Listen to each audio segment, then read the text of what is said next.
Hello everyone, a big warm and assalamu alaikum to all of you. After a long break, I'm back और हमारा आज का topic बहुत important topic है। आज हम डिस्कस करते हैं एक्चुअली एक एग्रीमेंट हुआ है रिसेंटली पाकिस्तान और सऊदीया के दरमियान। ये एग्रीमेंट बेसिकली जाना जाता है SMDA के नाम से। SMDA इसको शॉर्टली या शॉर्टकटली हम इसको कहते हैं SMDA, जिसको हम नाम देंगे, इसको कहते हैं स्ट्रेटेजिक म्यूचुअल डिफेंस, और इसको हम कहते हैं एग्रीमेंट। ये अभी recently 17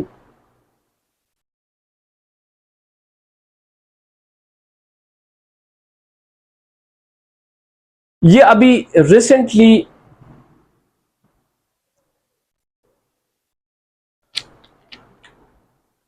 Hello everyone, a big warm and assalamu alaikum to all of you. I'm back after a long and big break. Hello everyone, a big warm and assalamu alaikum to all of you.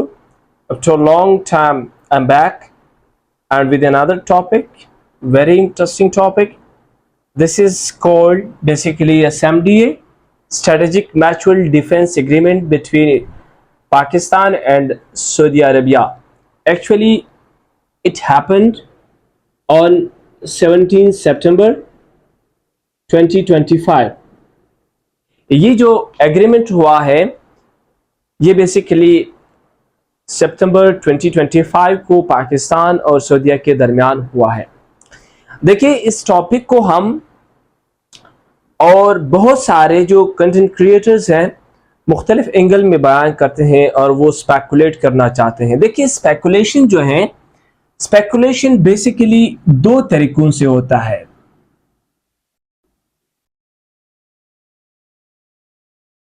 Speculation में फर्क है, एक है emotional speculation, ठीक हो गया, एक है रेशनल स्पेकुलेशन। अब मैं वैसे नॉर्मली जो लोग करते हैं, मैं इमोशनल स्पेकुलेशन करता हूं। वो किस तरह?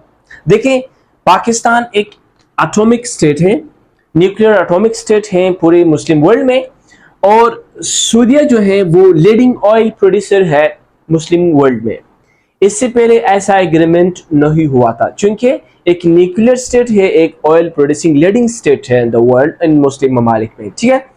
तो अब इमोशनली मैं ये चाहता हूं, और जब हम इसको एक्सप्लेन करना चाहेंगे तो हम इसी तरह करेंगे कि सऊदीया में जो है खाना काबा है, मदीना है, और हमने उसकी प्रोटेक्शन के लिए एक एग्रीमेंट किया है। ये देखिए, मैं दो तरह से स्पेकुलेशन करूंगा, एक इमोशनल, एक रेशनल। अब इमोशनल मैं कर रहा हूं। लोग कहते हैं, और बिल्कुल पाकिस्तान और जो सऊदीया का एग्रीमेंट हो गया, आफ्टर दैट उन्होंने क्या कहा, क्या नाम है, जो हमारा डिफेंस मिनिस्टर है ख्वाजा आसिफ ने कहा कि this is a nuclear umbrella for the Saudi Arabia, ठीक है। दिस इज इमोशनल स्पेकुलेशन, और ये इमोशनली हम बयान करते हैं। बाद में ये कहूंगा कि ये गलत क्यों है, इसका मैं आपको लॉजिकल रीजनिंग भी दे दूंगा। देखें, हो सकता है कि इस एग्रीमेंट से बज़ाहिर तौर पर लोग ये समझे कि वाकई न्यूक्लियर अम्ब्रेला है, एंड फॉर दैट, और वो हमारे लिए फाइनेंस या कुछ इस तरह का जो है ना ऑयल प्रोवाइड करेंगे ड्यूरिंग थ्रेट्स और जंग रोज में, ठीक है। ये इमोशनल है। हमारे यहाँ भी मुसलमान हैं, वहां पर भी कहते हैं कि उन्होंने हमें न्यूक्लियर अम्ब्रेला दिया, हमारा प्रोटेक्शन करेगा। देखिए, एक चीज अगर हम समझने की कोशिश करें, यहां पर एक लफ्ज आ जाता है जियो पॉलिटिकल कॉन्सेप्ट। अगर हम जियो पॉलिटिकली एक चीज को देखना चाहते हैं तो जियो पॉलिटिक्स में न मजहब है, न कल्चर है, न आपके इमोशंस होते हैं, ठीक है। तो वहां पर सिर्फ और सिर्फ जो कंट्रीज के इंटरेस्ट हैं वो देखा जाता है। तो जियो पॉलिटिक्स को समझना बहुत ही ज्यादा अहम और मुश्किल भी है। बहुत सारे लोग, हम आम लोग, हाँ, यहाँ पर जो पब्लिक होता है वो किस तरह समझते हैं इसको, एक अदर वे में समझते हैं कि वाकई में उन्होंने प्रोडक्शन दी। लेकिन अगर हम इसको रीजनल स्पेकुलेशन करना चाहें तो ये बहुत ही ज्यादा डिफरेंट है। देखिए हम थोड़ा सा इसकी ओवरव्यू लेते हैं, ये किस तरह हुआ है। ये सऊदी अरबिया के रियाद में ये जो एग्रीमेंट हुआ है, यहाँ से हमारा जो चीफ ऑफ आर्मी और हमारा प्राइम मिनिस्टर उन्होंने शिरकत की, वहां से किंग ने शिरकत की। बेसिकली ये जो एग्रीमेंट है इसके क्या नाम है, बेसिक जो ऑब्जेक्टिव्स है वो ये है कि डिफेंस कॉर्पोरेशन होगा, जॉइंट ट्रेनिंग होगी, इंटेलिजेंस ट्रेनिंग होगी, इंस्टीट्यूलाइजेशन ऑफ लॉन्ग टर्म स्टैंडिंग, कि अपने इंस्टीट्यूशंस को लॉन्ग टर्म स्टैंडिंग के लिए हम एक दूसरे की कॉर्पोरेशन करें। और जिस तरह पाकिस्तान 1960 से ऑनवर्ड अगर आप आज तक देख ले कि उन्होंने सऊदी अरबिया के मुख्तलिफ ट्रुप्स को ट्रेनिंग दी है और उसके जो है ना ट्रेनिंग में मदद की है, ये हो सकता है। देखिए इनकी ऑब्जेक्टिव्स है। अगर हम एक चीज को देख लें कि बायलैटरली पाकिस्तान और सऊदीया के दरमियान बहुत सारे एग्रीमेंट्स पहले भी हो चुके हैं 1982 में, इसके बाद 1980s में अगर आप देख लें, और उसके बाद मुशर्रफ के दौर में एक दो ऐसे काम हुए हैं सऊदी अरब में जो पाकिस्तान ने वहां पर तहफ़्फ़ुज़ दिया है। ठीक है, अब कल्चरली, इमोशनली और religiously we are connected with each other. लेकिन ये जो एग्रीमेंट है जिस एंगल से हम देख रहे होते हैं, इससे ये हट करके हो सकता है। मैं इसी इमोशनल स्पेकुलेशन में ये बताना चाहूंगा कि ये बज़ाहिर तौर पर अभी वक्ती तौर पर हो सकता है कि लोगों के लिए कि एक न्यूक्लियर पावर ने एक ऑयल लीडिंग स्टेट से क्या क्या एक मुआहिदा किया, और वहां पर जाती तौर पर या वक्ती तौर पर ये अमन आ सकता है कि लोग ये समझे कि अगर हम उस पर हमला करेंगे और यहाँ पर हम पाकिस्तान इसको हमला समझेगा, ठीक हो गया इमोशनली। देखो स्पेकुलेशन मैंने बताया कि दो तरह के होते हैं। अब हम आते हैं कि हम हमारे यहाँ पर कंटेंट क्रिएटर्स और मोस्टली हम ये क्या करते हैं कि इसको नेटो के साथ इसको रिलेट करते हैं, जिसका आर्टिकल 5 में वो कहते हैं कि एक कंट्री के ऊपर थ्रेट या एक कंट्री को धमकी, एक कंट्री पर हमला बाकी कंट्री को कंसिडर किया जाता है, जिसमें तकरीबन 32 के करीब कंट्रीज हैं। ये यूरोप ने बनाया था ये नेटो, बेसिकली कम्युनिज्म की एक्सपेंशन के खिलाफ, यानी रशिया के खिलाफ ये बनाई गई थी। ये जो नेटो एक प्लेटफॉर्म है और इसको हम लोग और हम भी इसको इस्लामिक नेटो का नाम देते हैं कि ये इस्लामिक नेटो है। ठीक हो गया। लेकिन अब हम रेशनल स्पेकुलेशन पर आना चाहते हैं। रेशनल स्पेकुलेशन क्या है? जियोपॉलिटिकली पाकिस्तान और सऊदीया को क्या जरूरत पड़ती है कि पाकिस्तान ने उनके साथ एग्रीमेंट किया, सऊदीया ने पाकिस्तान के साथ एग्रीमेंट किया, जियोपॉलिटिक्स में इसकी क्या जरूरत हो सकती है, इसको देखते हैं। देखिए सबसे इंपॉर्टेंट बात यह है कि हमें ये जो मुआहिदा हुआ है, ये क्या ये एक ट्रीटी है या एक एग्रीमेंट है?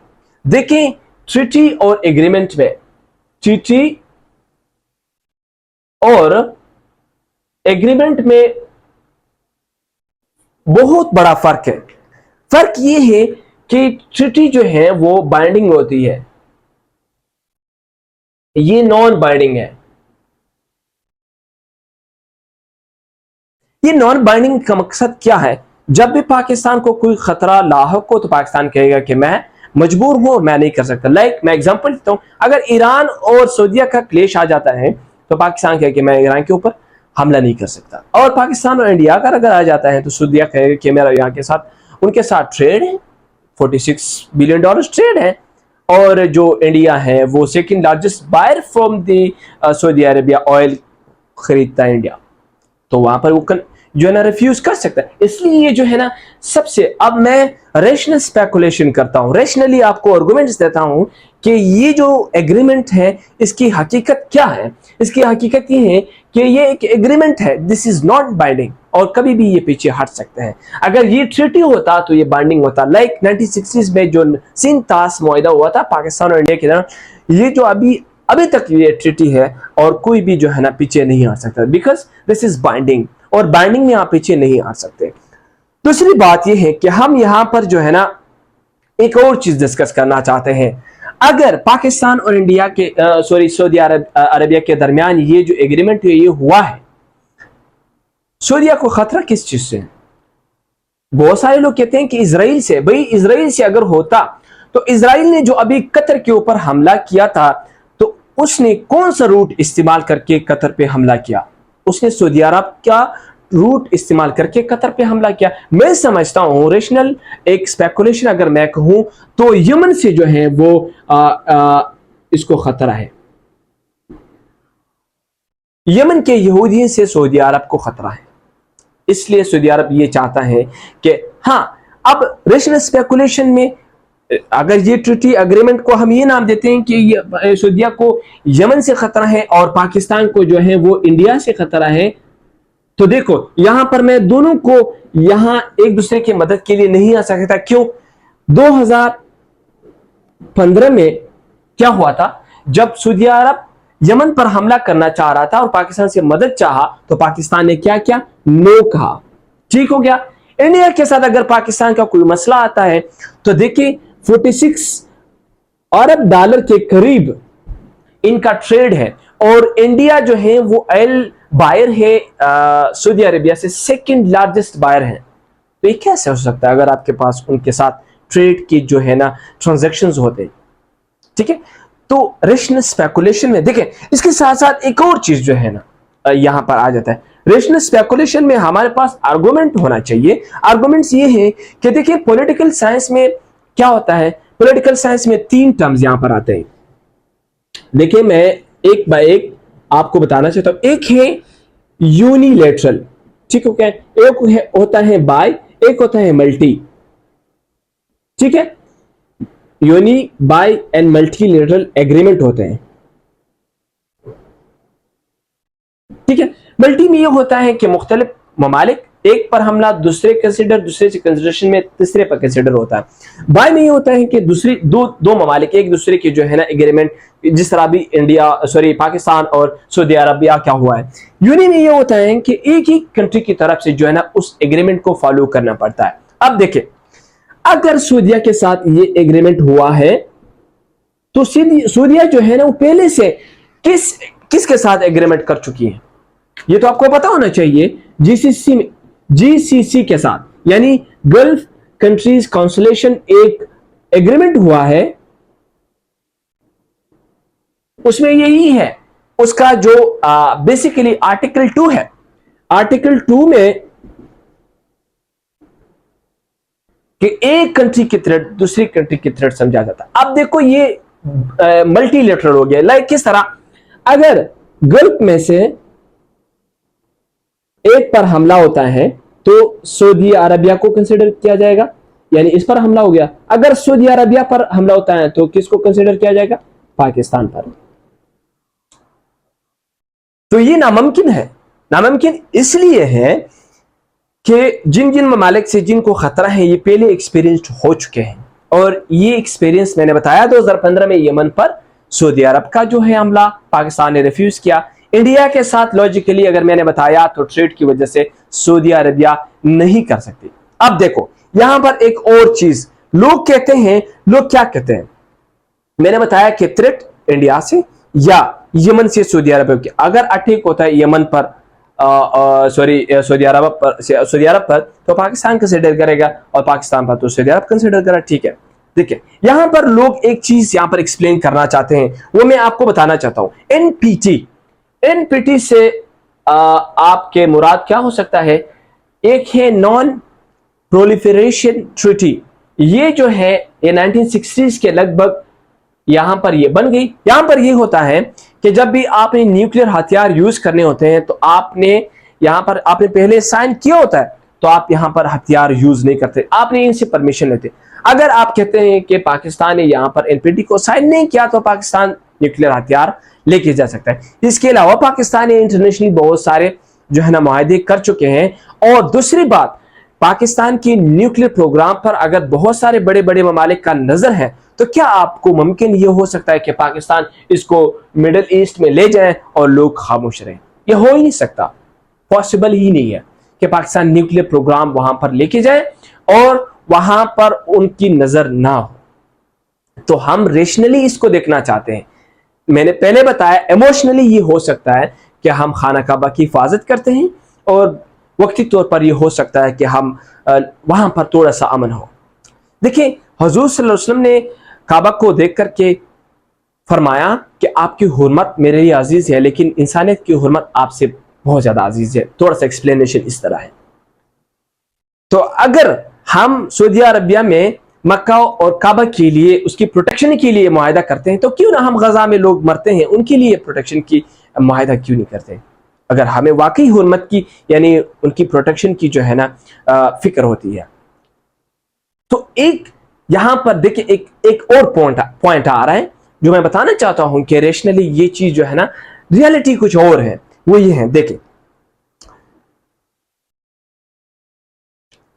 अगर हम ये कहें कि पाकिस्तान और सऊदी अरबिया का जो है ये एग्रीमेंट बिल्कुल ठीक है, तो क्या मैं अगर ये कहूं कि पाकिस्तान और सऊदी अरबिया का ये जो एग्रीमेंट है ये ठीक नहीं है? क्यों? सऊदी अरबिया का जो एयर स्पेस है ये सेंटरकॉम, यूएस सेंटरकॉम कंट्रोल करती है। एक उनकी जो यानी इंटेलिजेंस का एक अपना उन्होंने का डिफेंस का एक इदारा है जो ये देखती हैं कि क्या करना है एयर स्पेस में, क्या किसको किधर कंट्रोल करना है, ये सेंटरकॉम का काम है। तो क्या इसराइल के साथ अमेरिका के ताल्लुकात अच्छे नहीं, दोस्त नहीं, बिल्कुल ये जो कर रहे हैं सारी चीजें इसराइल से वो यूनाइटेड स्टेट करवा रहा है। तो यहां पर ये मुमकिन ही नहीं है कि air space of the Saudi Arabia will not be controlled by the US actually, and really it is controlling by the United States of America CENTCOM। तो हो ही नहीं सकता। रेशनली अगर हम देखना चाहें तो हकीकत यही है। देखिए दूसरी बात, तबूक स्टेशन पाकिस्तान का सऊदी अरबिया में था, वहां पर 10,000 जो है ना वहां पर आर्मी ट्रेनिंग कर रहे थे पाकिस्तानी वहां पर, जिसकी क्या नाम है सरबराही जनरल तारिक खान कर रहे थे।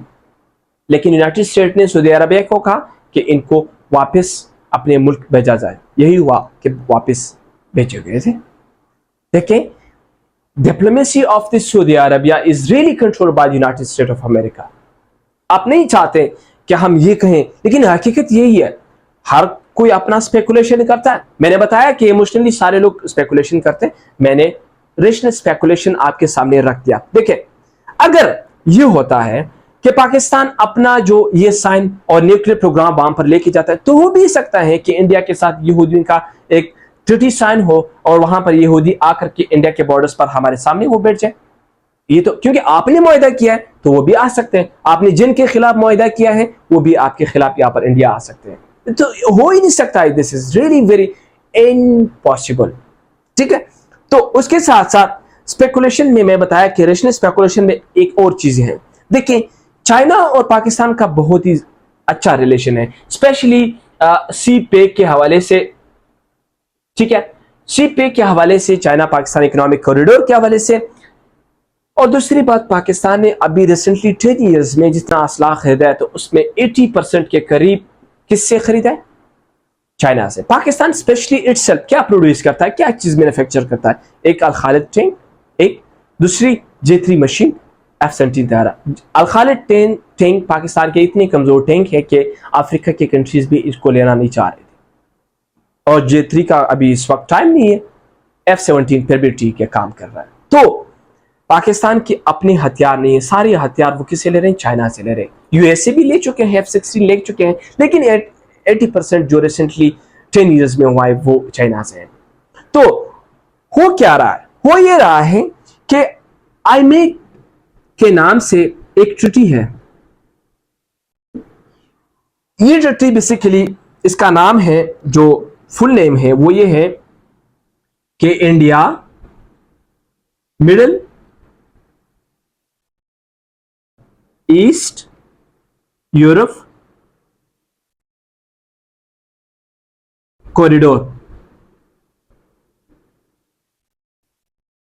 ये तकरीबन G20 समिट में ये कॉरिडोर के बारे में साइन हो चुका है और इसमें 3 पिलर्स को कंट्रीब्यूट किया जाएगा। इसमें एक है ट्रांसपोर्टेशन, एनर्जी और डिजिटल सिस्टम। इन तीनों चीजों पर काम किया जाएगा। लेकिन इसमें ईस्ट और नॉर्थ जो कॉरिडोर है, ईस्ट कॉरिडोर इंडिया से होकर के Saudi Arabia, north Saudi Arabia से होकर के इजराइल और फिर यूरोप तक। तो देखिए इस समिट में इजराइल भी है और सऊदी अरबिया भी है। सऊदी अरबिया साइन कर चुकी है कि ये रूट सऊदीया से होकर के इसराइल, फिर इसराइल से होकर के मुख्तलिफ यूरोपियन कंट्रीज में। तो इसमें हो क्या रहा है कि चाइना ने क्या किया, चाइना ने पाकिस्तान को यूज करके पाकिस्तान को लेके आया कि अपने वो लॉजिस्टिक्स वहां पर मिडल ईस्ट में पहुंचाए, लॉजिस्टिक्स को, अपने हथियार को लोगों से ये देखें कि चाइना के हथियार मिडल ईस्ट में पहुंच गए और लोग जाने और लोग देख लें और खरीद लें। तो इस वक्त जो दुनिया में ट्रेड होती है, सबसे बड़ा ट्रेड यही जो लॉजिस्टिक्स की होती है, हथियार बेचने, जिस तरह अमेरिका अपना रेवेन्यू जनरेट कर रहा है। तो मैं समझता हूं कि ये जो आई मेक का कॉरिडोर है, इसके थ्रू चाइना क्या कर रहा है, पाकिस्तान को यूज करके सऊदी अरब के साथ एग्रीमेंट कर रहा है। देखो ये मेरा लॉजिक है, अगर आप इसके साथ एग्री नहीं करना चाहते हैं तो अपना रीजनिंग आप दे सकते हैं, लेकिन ये लॉजिकल स्पेकुलेशन है जिसको हम रेशनल स्पेकुलेशन भी कहते हैं। तो स्पेशली इस टॉपिक का जो मैं ओवरऑल आपको रिव्यू करना चाहता हूं कि ये जो मुआहिदा है ये वक्ती तौर पर दुनिया को एक पैगाम दे सकती है कि ये कंबाइन हो चुके हैं, एग्रीमेंट हो चुका है, हमला यानी अमन आ सकता है। लेकिन रेशनली अगर हम इसको देखना चाहें तो इसकी हकीकत कुछ इस तरह है, ये हो ही नहीं सकता कि पाकिस्तान न्यूक्लियर हथियार वहां पर यूज करके इसराइल पर फेंक दिए या यमन पर, ये हो ही नहीं सकता और ये नामुमकिन है। और नहीं सऊदी अरबिया अपना ट्रेड इंडिया के साथ खराब करना चाहती है, बिल्कुल भी नहीं, जो कि बहुत बड़ा ट्रेड है इन दोनों के दरमियान। So this was my point of view and you can comment, you can argue, आप दे सकते हैं कि क्या ये जो मेरी स्पेकुलेशन है इट इज रॉन्ग और right. Thank you so much, अल्लाह हाफिज़।